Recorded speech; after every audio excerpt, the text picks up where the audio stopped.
ഞാൻ ഈ പറഞ്ഞ പോലെ ഒത്തിരി വണ്ണമുള്ള ആളല്ലായിരുന്നെങ്കിലും ഇതിനേക്കാൾ വണ്ണം കൂടിയ ഒരു വ്യക്തിയായിരുന്നു. ഞാൻ ഇപ്പോൾ ഒരു 4-5 കിലോയോളം വണ്ണം കുറഞ്ഞു. അതിന് എന്നെ സഹായിച്ചിട്ടുള്ള കുറച്ച് കാര്യങ്ങളാണ് നിങ്ങൾക്കും പറയുന്നത്. ഈ കപ്പയും ചേനയും ചേമ്പും ഒക്കെ അടിയിൽ വളരുന്ന സംഗതികളായതുകൊണ്ട് ഇതെല്ലാം വണ്ണം കൂട്ടാനായിട്ട് കാരണമാക്കുന്ന വളരെ പ്രധാനപ്പെട്ട സംഗതിയാണെന്നുള്ളത് പലപ്പോഴും മനസ്സിലാക്കില്ല. ചക്ക കഴിക്കുന്നത് നമ്മുടെ ഷുഗർ കുറയാനായിട്ടും ബോഡി മെയിൻറ്റെയിൻ ചെയ്യാനായിട്ടും വെയിറ്റ് കുറയാനായിട്ടും കൂടി സഹായിക്കുന്ന ഒന്നാണ്. D3 ഡെഫിഷ്യൻസി, വൈറ്റമിൻ D3 എന്ന് പറയുന്നത് നമുക്ക് സൺലൈറ്റിൽ നിന്ന് ഫ്രീ ആയിട്ട് കിട്ടുന്ന ഒരു സംഗതിയാണ്. പക്ഷേ നമ്മൾ വെയിൽ നമ്മുടെ ശരീരത്തിൽ പതിയുന്നത് പോലെ പുരുഷന്മാർക്കാണെങ്കിൽ ഷർട്ട് ഇടാതെ നടക്കാൻ പറ്റും. പക്ഷേ സ്ത്രീകൾക്ക് അങ്ങനെ പോലും ഒരു സാധ്യതയില്ല.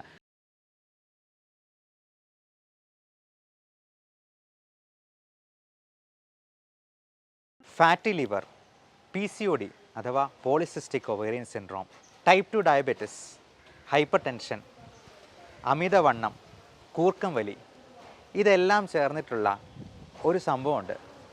മെറ്റബോളിക് സിൻഡ്രോം എന്നറിയപ്പെടുന്ന, ചുരുക്കപ്പേരിൽ അറിയപ്പെടുന്ന, ഇന്ന് നമ്മുടെ നാട്ടിൽ വളരെ സുലഭമായിട്ട് കണ്ടുവരുന്ന ഒരു അസുഖം. ഈ മെറ്റബോളിക് സിൻഡ്രോമിൽ ഏറ്റവും പ്രധാനപ്പെട്ട കാരണം ഈ അമിത ന്യൂട്രീഷൻ തന്നെയാണ്. അതായത് നമുക്ക് ആവശ്യത്തിലുള്ളതിനേക്കാൾ കൂടുതൽ ആഹാരം അകത്ത് ചെന്നിട്ടുണ്ടാകുന്ന അമിത പോഷകം എന്ന് തന്നെ അതിനെ പറയാം. ഇത് കുറയ്ക്കാനായിട്ട് എന്താ ചെയ്യാൻ പറ്റുക? അതിൽ തന്നെ അതിനുള്ള ഉത്തരവുണ്ട്. ഈ അമിതമായിട്ടുള്ള പോഷണം മാറ്റുക, പകരം കാലറി ഡെഫിസിറ്റ് ഡയറ്റിലോട്ട് മാറുക. അതായത് ഒരു മനുഷ്യന് ശരാശരി ഒരു 1000 കാലറിയാണ് ഊർജം ആവശ്യമായി വരിക. നമ്മളെപ്പോലെ വലിയ കഠിന ജോലികളൊന്നും ചെയ്യാത്ത ആളുകളാണെന്നുണ്ടെങ്കിൽ 1000 കാലറിയിലും കുറച്ച് മതിയാവും. ഈ 1000 കാലറി എന്ന് പറയുന്നത് ചിലപ്പോൾ ഒരു ഗ്ലാസ് പാലോ അല്ലെങ്കിൽ ചായയോ 2 ബ്രെഡോ കഴിക്കുമ്പോഴത്തേക്കും തന്നെ അത് ഉള്ളിലോട്ട് പോകാനുള്ള സാധ്യതയുണ്ട്. അപ്പോൾ ഇതിൽ കൂടുതലായിട്ട് ഭക്ഷണം കഴിച്ചെന്നാൽ, ഇപ്പോൾ 2 ബ്രെഡ് എന്ന് പറയുന്നത് അതിൻ്റെ കൂടെ എന്തെങ്കിലും ജാമോ ബട്ടറോ ഒക്കെ പുരട്ടി കഴിച്ച് കഴിഞ്ഞിട്ടുണ്ടെന്നുണ്ടെങ്കിൽ ചിലപ്പോൾ അതിനേക്കാൾ കൂടുതലാകാൻ സാധ്യതയുണ്ട്. അപ്പോൾ ഇങ്ങനെ കാലറീസ് കൂടുതലുള്ള ഭക്ഷണത്തെ ഒഴിവാക്കി ലോ കാലറി ആയിട്ടുള്ള ഭക്ഷണം കൊണ്ട് നമ്മുടെ വയറ് ഫില്ലാക്കി, വിശപ്പ് എല്ലാവർക്കും ഉള്ളതല്ലേ, നല്ല ഭക്ഷണം കിട്ടിക്കഴിഞ്ഞാൽ എല്ലാവരും കഴിച്ചു പോവുകയും ചെയ്യും. അപ്പോൾ ഈ രുചിയുള്ള ഭക്ഷണം രുചിക്ക് പുറമേ പോകാതെ നമ്മൾ ഹെൽത്തിന് കൂടുതൽ പ്രാധാന്യം കൊടുത്ത് നല്ല ആഹാരശീലങ്ങളിലോട്ട് മാറാനായിട്ട് ശ്രദ്ധിക്കുക. അതോടൊപ്പം കുറച്ച് ടെക്നിക്സ് കൂടി ഞാൻ അതിന് കൂടെ പറയട്ടെ. ഞാൻ പറഞ്ഞ പോലെ ഒത്തിരി വണ്ണമുള്ള ആളല്ലായിരുന്നെങ്കിലും ഇതിനേക്കാൾ വണ്ണം കൂടിയ ഒരു വ്യക്തിയായിരുന്നു. ഞാൻ ഇപ്പോൾ ഒരു 4-5 കിലോയോളം വണ്ണം കുറഞ്ഞു. അതിന് എന്നെ സഹായിച്ചിട്ടുള്ള കുറച്ച് കാര്യങ്ങളാണ് നിങ്ങൾക്കും പറയുന്നത്. അപ്പം നമ്മളെല്ലാവരും ഈ സെഡൻറ്ററി ലൈഫ് സ്റ്റൈലിൽ ജീവിക്കുന്ന ആൾക്കാരായിരിക്കാം, ഒരേ ഇരിപ്പിൽ തന്നെ ചെയ്യുന്ന ജോലികൾ. അപ്പോൾ sitting is the new smoking എന്ന് പറയും. പുതിയ രീതിയിലുള്ള പുകവലിയാണ് ഈ ഒരേ രീതിയിലുള്ള ഇരിപ്പ്. ആ ഇരിപ്പ് ഒഴിവാക്കി ഓരോ 5 മിനിറ്റ് കൂടുമ്പോഴും നമുക്ക് ഒന്ന് എണീറ്റ് നിന്ന് ഒരു ചെറിയ സ്ട്രെച്ചിങ് ചെയ്ത് എക്സസൈസ് ചെയ്തിട്ട് അതിനുശേഷം തിരിച്ച് ഇരുന്നുള്ള ജോലികൾ ചെയ്യാനായിട്ട് നമുക്ക് ശ്രദ്ധിക്കാം. അതല്ല എന്നുണ്ടെങ്കിൽ ഇതേ ഇരിപ്പ് തന്നെ പലതരത്തിലുള്ള മെറ്റബോളിക് സിൻഡ്രോം റിലേറ്റഡ് ആയിട്ടുള്ള പ്രശ്നങ്ങളിലേക്കും വഴിതെളിക്കാം. ഞാൻ ഈ പറഞ്ഞതല്ലാണ്ട് വെരിക്കോസ് വെയിൻ റിലേറ്റഡ് ആയിട്ടുള്ള പ്രശ്നങ്ങളോ വൈറസ് സംബന്ധമായിട്ടുള്ള ഗ്യാസ്ട്രൈറ്റിസ് റിലേറ്റഡ് പ്രശ്നങ്ങളോ നമ്മുടെ ദഹനം പോലും പ്രോപ്പർ ആകാനായിട്ട് കൃത്യമായിട്ടുള്ള എക്സസൈസ് ആവശ്യമാണ് എന്നുള്ളത് മനസ്സിലാക്കുക. അതോടൊപ്പം നമ്മൾ കഴിക്കുന്ന ഭക്ഷണം എന്തൊക്കെയാണ് എന്നുള്ളത് കൃത്യമായിട്ട് നോക്കി തിട്ടപ്പെടുത്തി അത് കാലറി ഡെഫിസിറ്റ് ഡയറ്റാണ് എന്നുള്ളത് ഉറപ്പുവരുത്തുക. അല്ല എന്നുണ്ടെങ്കിൽ ഈ പറയുന്ന അമിതവണ്ണം ഓരോ ദിവസവും ഇത് കൂടിക്കൊണ്ടേ ഇരിക്കും. അപ്പോൾ ഇങ്ങനെയുള്ള കാര്യങ്ങൾ പ്രത്യേകം ശ്രദ്ധിച്ച് ഭക്ഷണത്തിലും അതോടൊപ്പം നമ്മൾ എക്സസൈസിനും പ്രാധാന്യം കൊടുക്കുക. ഈ എക്സസൈസ് എന്ന് പറയുന്നത് പലപ്പോഴും നമുക്ക് എന്നും 1 മണിക്കൂർ അതിനു വേണ്ടി ജിമ്മിൽ പോയി അധ്വാനിക്കാനൊന്നും പറ്റിയെന്ന് വരത്തില്ല. അപ്പോൾ അങ്ങനെ വരുമ്പോഴത്തേക്കും നമുക്ക് നമ്മുടെ ജോലിയിൽ തന്നെ മാക്സിമം എനർജി കൺസ്യൂം ചെയ്യുന്ന രീതിയിൽ ഉപയോഗിക്കാനായിട്ട് പ്രത്യേകം ശ്രദ്ധിക്കുക. പ്രത്യേകിച്ചും നമ്മൾ കൂടുതൽ നടക്കാൻ സാധ്യതയുള്ള കാര്യങ്ങൾ ഉപയോഗപ്പെടുത്തുക. ചെറിയ രീതിയിലാണെങ്കിലും മാക്സിമം ഊർജ്ജം വിനിയോഗിക്കുന്ന രീതിയിൽ. ഇപ്പം ഏറ്റവും കൂടുതൽ സന്തോഷം തരുന്നത് എന്താണെന്ന് ചോദിച്ചാൽ നമ്മുടെ ജോലി ഏറ്റവും ഭംഗിയായിട്ട് ചെയ്തു തീർക്കുന്നത് തന്നെയാണ്. അപ്പോൾ ഇച്ചിരി ഓടി ജോലി ചെയ്യേണ്ടതാണെന്നുണ്ടെങ്കിൽ ഓടി ജോലി ചെയ്യുക. ക്ലീനിങ് പ്രോസസ്സും വീട്ടിലെ ജോലികളും ഒക്കെ കൂടുതൽ എൻജോയ് ചെയ്ത് കൂടുതൽ എനർജി കൺസ്യൂം ചെയ്യുന്ന രീതിയിൽ ഉപയോഗപ്പെടുത്തി തന്നെ ചെയ്ത് തീർക്കാനായിട്ട് ശ്രദ്ധിക്കുക. അതോടൊപ്പം തന്നെ നമുക്ക് ഫലപ്രദമായി വിനിയോഗിക്കാവുന്ന ഒരു കാര്യമാണ് ഇൻ്റർമീഡിയറ്റ് ഫാസ്റ്റിംഗ് അല്ലെങ്കിൽ ഇൻ്റർമിറ്റൻറ്റ് ഫാസ്റ്റിംഗ് എന്ന് പറയുന്നത്. അതായത് ദിവസം 16 മണിക്കൂർ മാത്രം നമ്മൾ ഫാസ്റ്റ് ചെയ്യുക, അത് ഉറക്കം ഉൾപ്പെടെയാണ്. 8-9 മണിക്കൂർ ഉറങ്ങുകയാണെങ്കിൽ ഈ 16 മണിക്കൂർ നമുക്ക് അത്ര അസാധ്യമായിട്ടുള്ളൊരു കാര്യമല്ല. അപ്പോൾ രാത്രി ഒരു 6 മണിക്കിപ്പുറം ഡിന്നർ കഴിച്ചിട്ട് പിന്നീട് രാവിലെ 16 മണിക്കൂർ, അതായത് 10 മണി വരെ, രാവിലെ 10 മണി വരെ 0 കാലറി ഡയറ്റിൽ ആയിരിക്കുക.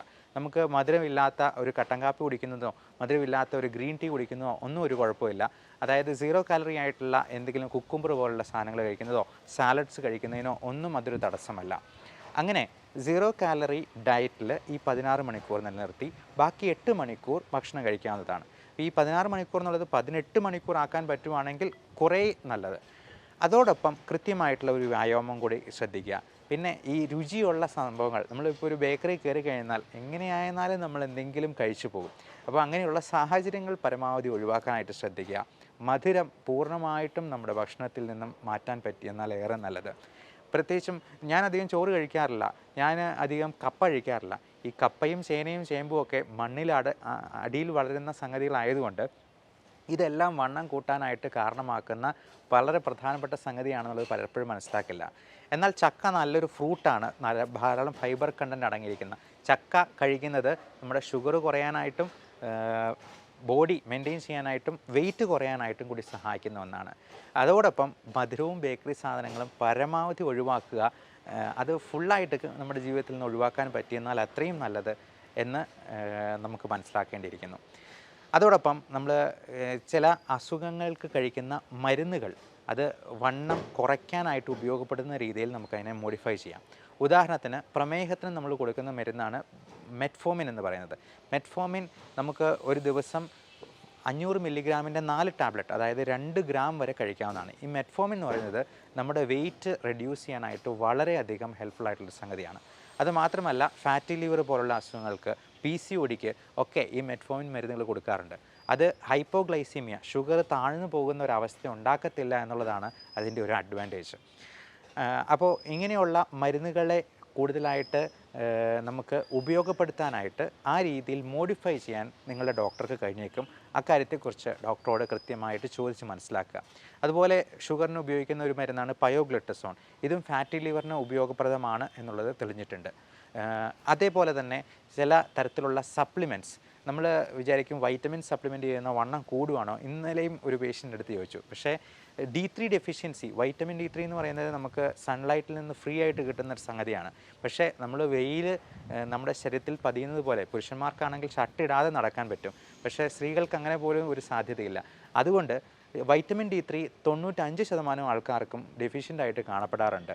അത് പലപ്പോഴും നമ്മൾ പുറമെ സപ്ലിമെൻറ്റ് ചെയ്യേണ്ടതായിട്ട് വരാറുണ്ട്. D3യുടെ ലെവൽ ചെക്ക് ചെയ്യാൻ തന്നെ 1000 രൂപയോളം ചിലവ് വരും. അതിന് പകരം 100 രൂപയ്ക്ക് നമുക്ക് ഒരു മാസത്തേക്ക് അതിൻ്റെ സപ്ലിമെൻറ്റ് എടുക്കാവുന്നതാണ്. അതുപോലെ വൈറ്റമിൻ ഇ, അത് 800 മില്ലിഗ്രാം വരെ നമുക്ക് ഒരു ദിവസം കഴിക്കാവുന്നതാണ്. 400 മില്ലിഗ്രാമിൻ്റെ 2 ടാബ്ലറ്റായിട്ട് കഴിക്കാം.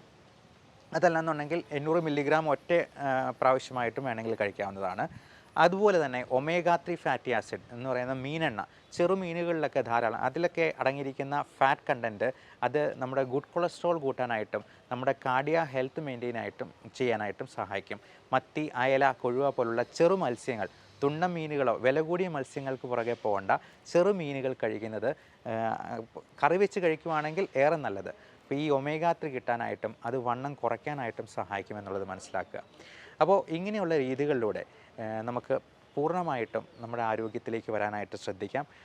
അതോടൊപ്പം ഡിപ്രഷൻ പോലുള്ള പ്രശ്നങ്ങൾ, ഇതുപോലെ ബുളിമിയ നെർവോസ, അമിതമായിട്ട് കഴിക്കാൻ ആസക്തി ഉണ്ടാക്കുന്ന ഒരു രീതി, അതൊക്കെ കാണാറുണ്ട്. അപ്പം ഇങ്ങനെയുള്ള അവസ്ഥകളെയും നമ്മൾ ഇതിൻ്റെ കൂടെ ട്രീറ്റ് ചെയ്യേണ്ടതായിട്ട് വരും. പലപ്പോഴും ഇങ്ങനെയുള്ള കാര്യങ്ങൾക്ക് ഒരു ചെറിയ ട്രീറ്റ്മെൻറ്റും കൂടെ കൊടുത്തു കഴിയുമ്പോഴത്തേക്കും നമ്മുടെ ഈ ഒരിക്കലും ഉരുകാത്ത വണ്ണവും കൊഴുപ്പും എല്ലാം നമുക്ക് ഉരുക്കിക്കളയാനും നമ്മുടെ വെയിറ്റ് മെയിൻറ്റെയിൻ ചെയ്യാനായിട്ടും സാധിക്കും.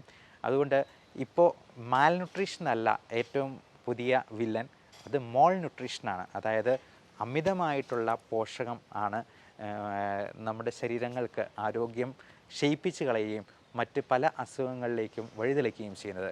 പല ആൾക്കാരിലും, കൊച്ചു കുട്ടികളിൽ പോലും 10-15 വയസ്സുള്ള ആൾക്കാരിൽ പോലും അക്കാൻതോസിസ് നൈഗ്ര എന്ന് പറയുന്ന, അതായത് ഈ കഴുത്തിന് ചുറ്റും കറുപ്പ് നിറമായിട്ടൊക്കെ വരുന്നത് കാണാം. അവരുടെ ആ ശരീരപ്രകൃതി കാണുമ്പോൾ തന്നെ നമുക്കറിയാം എന്തെങ്കിലും അസുഖങ്ങൾക്കുള്ള സാധ്യതയുണ്ട്. കൊച്ചു പെൺകുട്ടികൾക്കാണെങ്കിലും PCOD പോലുള്ള പ്രശ്നങ്ങൾ. അപ്പോൾ ഇതെല്ലാം കൺട്രോൾ ചെയ്യാനായിട്ട് ഈ മെറ്റബോളിക് സിൻഡ്രോം കൺട്രോൾ ചെയ്യാനായിട്ട് ഒബീസിറ്റി നമുക്ക് വരുതിയിൽ വരുത്തേണ്ടത് അത്യാവശ്യമാണ്. വെയിറ്റ് റിഡക്ഷൻ എങ്ങനെ ചെയ്യാമെന്നുള്ളതിനെക്കുറിച്ച് നിങ്ങൾക്കും എന്തെങ്കിലും സജഷൻസ് ഉണ്ടെങ്കിൽ താഴെ കമൻറ്റായി രേഖപ്പെടുത്താവുന്നതാണ്. മറ്റുള്ളവരുടെ അറിവിലേക്ക് ഇത് ഷെയർ ചെയ്യാൻ ശ്രമിക്കുക.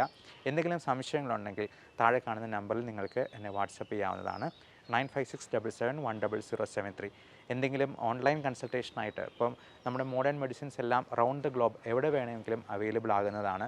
അപ്പോൾ അങ്ങനെയുള്ള തരത്തിലുള്ള ഓൺലൈൻ കൺസൾട്ടേഷനിലേക്ക് നമ്മുടെ പുതിയ മെഡിക്കൽ രീതികൾ മാറിക്കൊണ്ടിരിക്കുന്ന ഈ സാഹചര്യത്തിൽ അതും ഉപയോഗപ്പെടുത്താവുന്നതാണ്. എല്ലാവർക്കും നല്ല ആരോഗ്യം ആശംസിക്കുന്നു. നന്ദി, നമസ്കാരം.